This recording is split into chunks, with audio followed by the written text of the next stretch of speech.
خداوند یسوع مسیح میں آپ سب کی سلامتی ہو۔ میں پادری پطرس یونس آپ کے لیے خداوند کا کلام لے کر آتا ہوں، جس کا عنوان ہے روز کی روٹی، جس میں ہم زبوروں کا تعارف، پس منظر، پیغام اور اطلاق بیان کرتے ہیں۔ تو آج کی روٹی میں ہم زبور 29 کے متعلق سیکھیں گے۔ زبور 29 کی مرکزی آیت: خداوند کی آواز بادلوں پر ہے، خدائے ذوالجلال گرجتا ہے، خداوند دلدار بادلوں پر ہے۔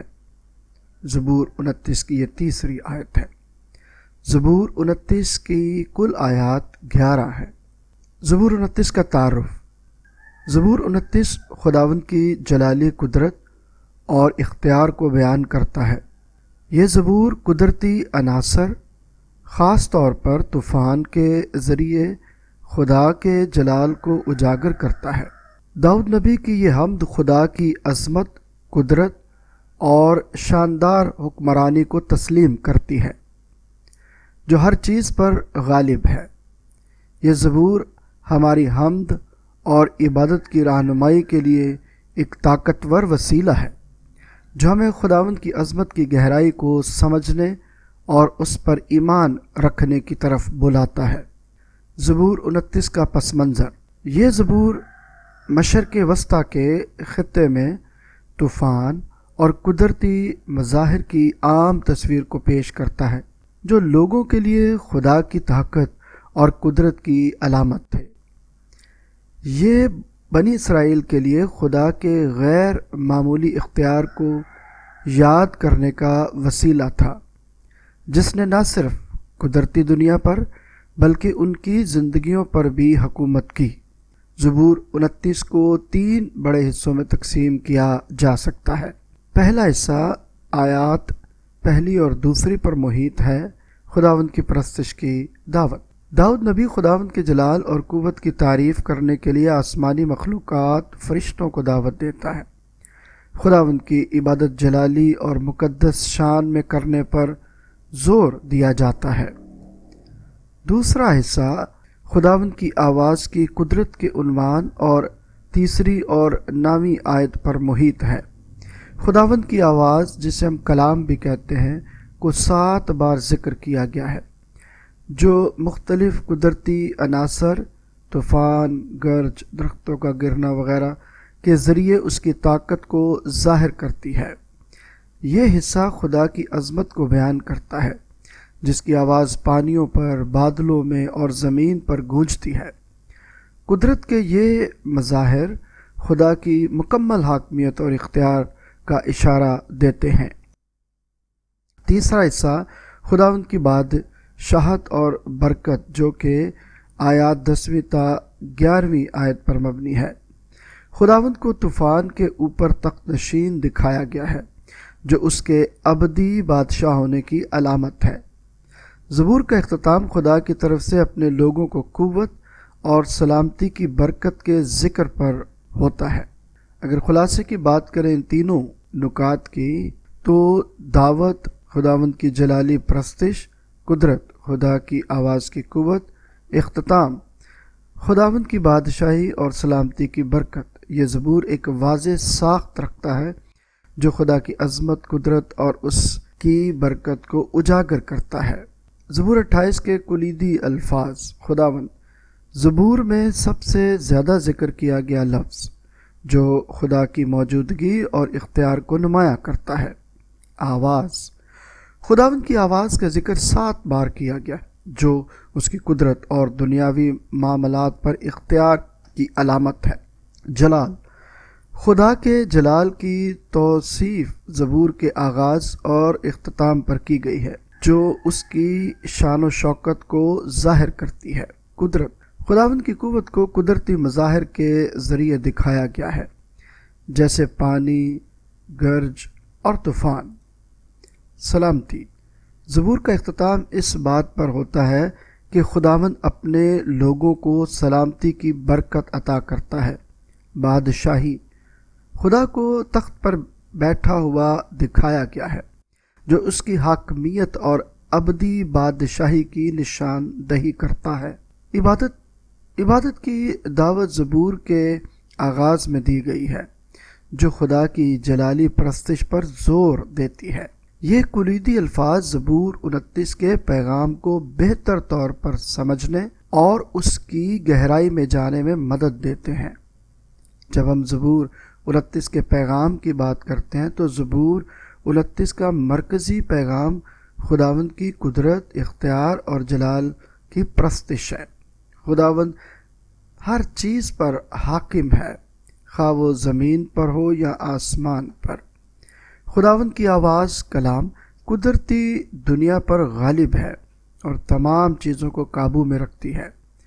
خداوند کے جلال اور قوت کے باعث تمام قوموں اور لوگوں کو اس کی پرستش کرنی چاہیے۔ یہ زبور ہمیں یاد دلاتا ہے کہ خدا کی برکت سلامتی میں ظاہر ہوتی ہے جو وہ اپنے لوگوں کو عطا کرتا ہے۔ زبور 29 کے حوالے سے چند مفسرین کی آراء۔ میتھیو ہنری کے مطابق زبور 29 خدا کی قدرت اور جلال کی عکاسی کرتا ہے، خاص طور پر قدرتی مظاہر جیسے کہ گرج، چمک اور طوفان میں۔ وہ اس زبور کو قدرتی دنیا میں خدا کی حکمرانی اور اس کے جلال کی وضاحت کے طور پر دیکھتے ہیں۔ یہ زبور ہمیں خدا کی عظمت کا احساس دلاتا ہے اور گرجتی آواز کو خدا کی قدرت کی علامت کے طور پر پیش کرتا ہے۔ اس کے مطابق یہ زبور نہ صرف خوف خدا کی تعلیم دیتا ہے بلکہ اس کے اندر محفوظ ہونے کا سکون بھی پیش کرتا ہے۔ جان کیلون کے نزدیک یہ زبور خدا کے جلال کو قدرتی مظاہر کے ذریعے ظاہر کرنے کا پیغام ہے۔ ان کے مطابق قدرت میں دکھائی دینے والی طاقتیں خدا کی طرف سے ہیں اور یہ زبور انسان کو خدا کی پرستش اور اس کی طاقت کو تسلیم کرنے کی دعوت دیتا ہے۔ کیلون خاص طور پر خدا کے اختیار اور انصاف پر زور دیتے ہیں جو زمین اور آسمان کے تمام پہلوؤں پر غالب ہے۔ ایڈم کلارک نے زبور 29 کو خدا کی عظمت اور جلال کی تعریف کرنے والی نظم کے طور پر بیان کیا ہے۔ ان کے مطابق زبور میں بیان کردہ گرج، چمک اور دیگر قدرتی مظاہر انسانی زندگی پر خدا کے اثر و رسوخ کو ظاہر کرتے ہیں۔ وہ اس بات پر زور دیتے ہیں کہ خدا کی آواز طاقتور ہے اور اس کے اثرات ہر شعبہ زندگی پر دیکھے جا سکتے ہیں۔ سپرجن نے زبور 29 کو خدا کی آواز کا زبور قرار دیا، جہاں وہ قدرتی مظاہر کو خدا کی حاکمیت اور اس کی موجودگی کے اظہار کے طور پر دیکھتے ہیں۔ ان کے نزدیک زبور ہمیں خدا کے جلال اور اس کی تعریف کرنے کی ترغیب دیتا ہے، خاص طور پر جب ہم قدرتی دنیا کی طاقتور قوتوں کا مشاہدہ کرتے ہیں۔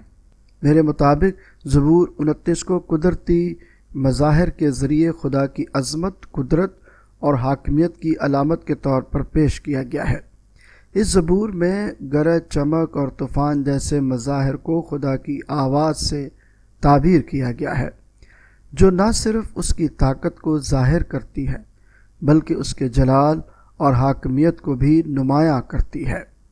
زبور انسانوں کو دعوت دیتا ہے کہ وہ خدا کے جلال کو پہچانیں اور اس کی عبادت کریں، کیونکہ وہی تمام کائنات پر حکمرانی کرتا ہے۔ یہ زبور خدا کے انصاف، قدرت اور حفاظت کی اہمیت کو بھی اجاگر کرتا ہے، جو خدا کے ماننے والوں کے لیے امن اور برکت کا باعث بنتا ہے۔ جب زبور 29 کے اطلاق کی بات کرتے ہیں تو یہ زبور ہمیں اپنی زندگی میں خدا کی قدرت کو تسلیم کرنے اور اس پر بھروسہ کرنے کی تعلیم دیتا ہے۔ ہمیں ہر صورت میں خداوند کی حمد اور پرستش کرنی چاہیے، خاص طور پر جب ہم اس کی قدرت اور اختیار کو دیکھتے ہیں۔ ہماری دعاؤں میں خداوند سے سلامتی اور تحفظ مانگنے کی اہمیت ہونی چاہیے، جو صرف وہی عطا کر سکتا ہے۔ ہم اپنی زندگیوں میں خداوند کے کلام کو سنتے اور اس پر عمل کرتے ہوئے ایک مضبوط ایمان پیدا کر سکتے ہیں۔ اب جب ہم نے زبور 29 کی مرکزی آیت تعارف، پس منظر، پیغام اور اطلاق پر بات کی ہے تو آئیے دعا کریں۔ اے خداوند، ہم تیرے جلال، قوت اور عظمت کو تسلیم کرتے ہیں۔ ہم تجھ سے درخواست کرتے ہیں کہ ہمیں تیری قدرت کو پہچاننے اور ہر حال میں تجھ پر بھروسہ کرنے کی توفیق عطا فرما۔ ہمیں اپنی زندگیوں میں تیری سلامتی اور تحفظ کا تجربہ کرنے کی برکت عطا فرما۔ ہماری زندگیوں کو اپنی جلالی آواز کے تابع کر تاکہ ہم تیرے کلام پر عمل کر سکیں۔ یسوع مسیح کے نام میں آمین۔